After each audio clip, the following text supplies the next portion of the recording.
पाकिस्तान का भी कोई पार्टी उठी होगा या कहीं और देश का, ये लोग उससे भी अगर अलायंस कर लेगा तो जमानत जब्त होगा। यहाँ बिहार में बैठे बैठे कुछ बड़े नेता हैं जो वहाँ से फरमान करते हैं कि पाकिस्तान के बारे में बोलो, पीएफआई के बारे में बोलो। कोई सेक्स का पाठशाला वो नहीं था, वो पाठशाला वो सदन था, बुद्धिजीवियों का सदन था। 40 की 40 सीटें भारतीय जनता पार्टी के खाते में जाएगी और जाति जनगणना करके, जाति तोड़ के, फूट डाल के, वो अब नहीं चलने वाला है। वो अब वही कर रहे हैं। वहाँ के आका जो लोग हैं, एक खास जाति के समुदाय के लोगों का वोट लेने के लिए, उनको खुश करने के लिए कोई सनातन को गाली दे, जो मेरा कभी आदर्श रहा, इस देश का आदर्श रहा, जिसके पूर्वजों के नाम पे इस देश का नाम हो, यार ये देश कैसे बर्दाश्त करेगा।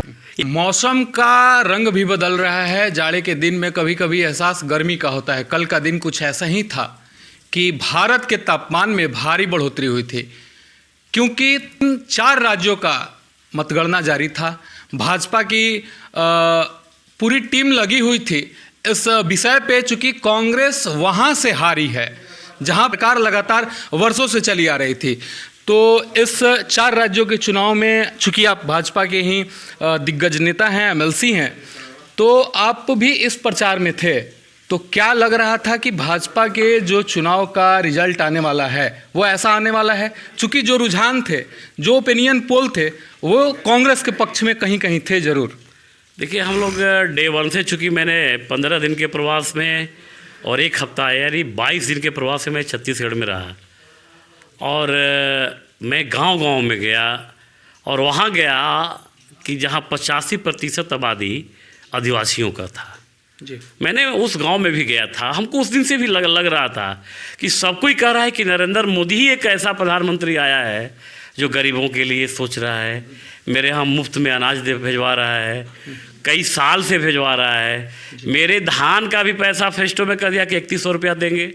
कितना गरीब कल्याणकारी योजना चल रहा है।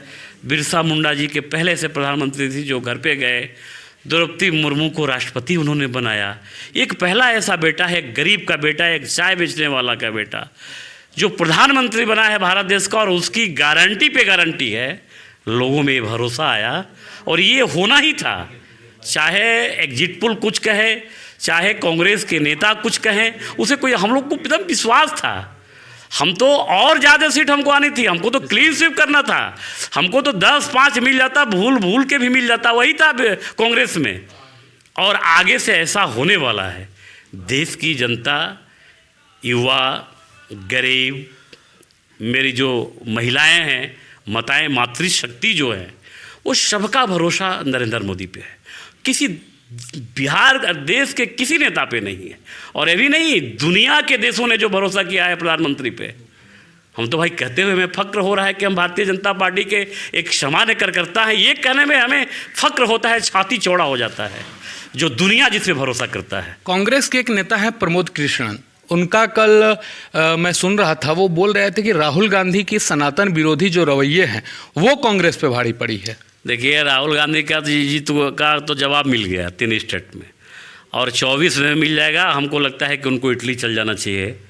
इस देश के राजनीति के लायक वो नहीं है, जिनको हिंदी समझ नहीं है, इस भारत की संस्कार और संस्कृति जो नहीं जानता है, उसको इस भारत में रहने का कोई अधिकार मेरे हिसाब से नहीं है।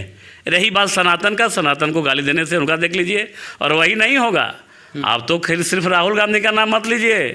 यहाँ बिहार में बैठे बैठे कुछ बड़े नेता हैं जो वहाँ से फरमान करते हैं कि पाकिस्तान के बारे में बोलो, पीएफआई के बारे में बोलो। तो भारत का पाकिस्तान, राम को आप वही कर रहे हैं। वहाँ के आका जो लोग हैं, एक खास जाति के समुदाय के लोगों का वोट लेने के लिए, उनको खुश करने के लिए कोई सनातन को गाली दे, जो मेरा कभी आदर्श रहा, इस देश का आदर्श रहा, जिसके पूर्वजों के नाम पे इस देश का नाम हो, यार ये देश कैसे बर्दाश्त करेगा?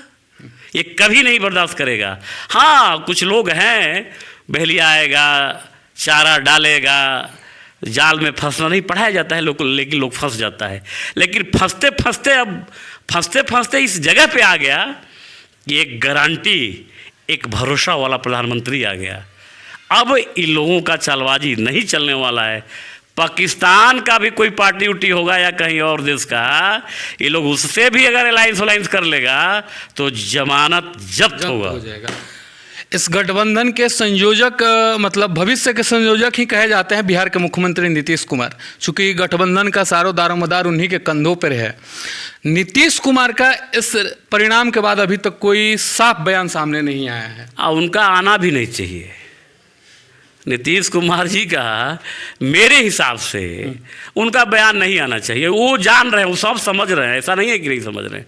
थोड़ा सा उनका जो मानसिक संतुलन है अभी थोड़ा कम हुआ है। जो विगत दिनों में जो हाउस में जो उनका स्टेटमेंट आया जी। वो सदन उसके लिए नहीं था, वो कोई पाठशाला नहीं था, कोई सेक्स का पाठशाला वो नहीं था। वो पाठशाला वो सदन था, बुद्धिजीवियों का सदन था। मेरी मातृशक्ति भी उस सदन में उपस्थित थी, इवन राबड़ी जी भी थी। राबड़ी जी को आप देखोगे ऐसे मुंह तोप लेते, उनका वीडियो निकाल के आप देख लीजिएगा। तो ऐसे असंसदीय भाषा का प्रयोग होना कहीं ना कहीं उनके दिमाग में जो कहीं ना कहीं जो असर हो गया है, कमजोरी का जो लक्षण है, उनको अब आराम करने की ज़रूरत है। वो बयान नहीं दें, आराम करें। और बिहार के सभी लोगों को, वो ठीक बात है कि एक बार वो जंगल राज के विरोध में आए, तेजस्वी को और लालू जी को गाली दे के फिर सरकार में आए और फिर उनके साथ चले गए। वो उनका अपना डिसीजन था, अपना उनका मर्जी है। लेकिन बिहार के लिए जो उन्होंने किया है, नो डाउट कि जंगल राज से निकाल के और बिहार को उस दिशा में ज़रूर ले गए थे। लेकिन उम्र के इस पड़ाव पे जब दिमाग खराब हो गया तो बिहार के सभी दल के नेताओं का, मेरा अकेले नहीं, राजद के, कांग्रेस के, माले के, बहुजन के, सभी दल के नेताओं का नैतिक दायित्व और कर्तव्य बनता है कि जो बिहार के लिए इतना खून पसीना बहा के किया है और उसको अब आराम की ज़रूरत है, तो हॉस्पिटल में जाके बढ़िया से दवा दारू करा के उनको आराम के लिए भेज दें। जातीय जनगणना को काफ़ी अपना क्रेडिट ले रही है सरकार। राहुल गांधी ने भी बयान दिया कि जितनी जितनी भागीदारी उसकी उतनी हिस्सेदारी। तो क्या कहेंगे, ये अगले साल चुनाव है, आखिरी सवाल है कि अगले साल चुनाव है और ये हिस्सेदारी भागीदारी की सरकार बिहार में कितना बनेगी? 40 की 40 सीटें भारतीय जनता पार्टी के खाते में जाएगी जी। और जाति जनगणना करके, जाति तोड़ के, फूट डाल के वो अब नहीं चलने वाला है। वो गारंटी नहीं है। लोग कह रहे हैं कि यार ये तो चुनावी जुमला है, ये तो एक टॉफी दे के भुलवा रहे हैं लोग। ये मोदी है, उसके गारंटी पे गारंटी है कि वो कह दिया तो करेगा। इसलिए 40 की कोई जातीय जनगणना का असर होने वाला नहीं है। ये डंके के चोट पे मैं कहूँगा। और लोकसभा का चुनाव होगा, आप फिर मेरे पास आइएगा, आपसे मेरा आग्रह होगा, विनम्र आग्रह होगा। और आप देखिएगा कि मैं जो आज कह रहा हूँ, मैं कोई भविष्य वक्ता नहीं हूँ और कोई ज्योतिषी नहीं हूँ, लेकिन लोगों का जो रुझान है, लोगों का जो भरोसा है, गरीबों का जो भरोसा है, महिलाओं का जो भरोसा है, युवाओं का जो भरोसा है, देश कहाँ जा रहा है। और विश्व के लोगों का भरोसा है नरेंद्र मोदी पे, तो देश का भी लोगों का भरोसा है। और पूरा 40 की 40 सीटें आएगी। जातीय जनगणना का इनका जो कुंडली है, वो बक्सा है, उसका ताला चाबी 2024 जातीय जनगणना कराने वाले ही अब भाजपा में ना आए जो चुनाव आते आते। ऐसा नहीं है। उनके लिए तो कहा गया है, अब पता नहीं नाम आप नहीं रख रहे हैं, किसको कर रहे हैं। जातीय जनगणना कराने में मेरी सहमति थी। भारतीय जनता पार्टी कैबिनेट में और रिजर्वेशन के लिए और जातीय जनगणना कराने के लिए एक शिष्टमंडल गया था। मेरी सरकार थी जदयू और बीजेपी की, और उसमें मेरे उस समय के मंत्री थे हमारे माइंस मिनिस्टर जनक राम जी।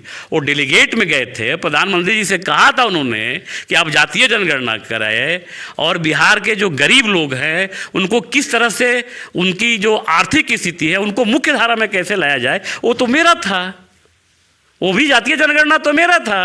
अब झंडोरा पीट रहे हैं कि हम कर दिए, हम कर दिए, हम कर दिए। अब जरा करके दिखाएं। इसलिए वो जातीय जनगणना नहीं है।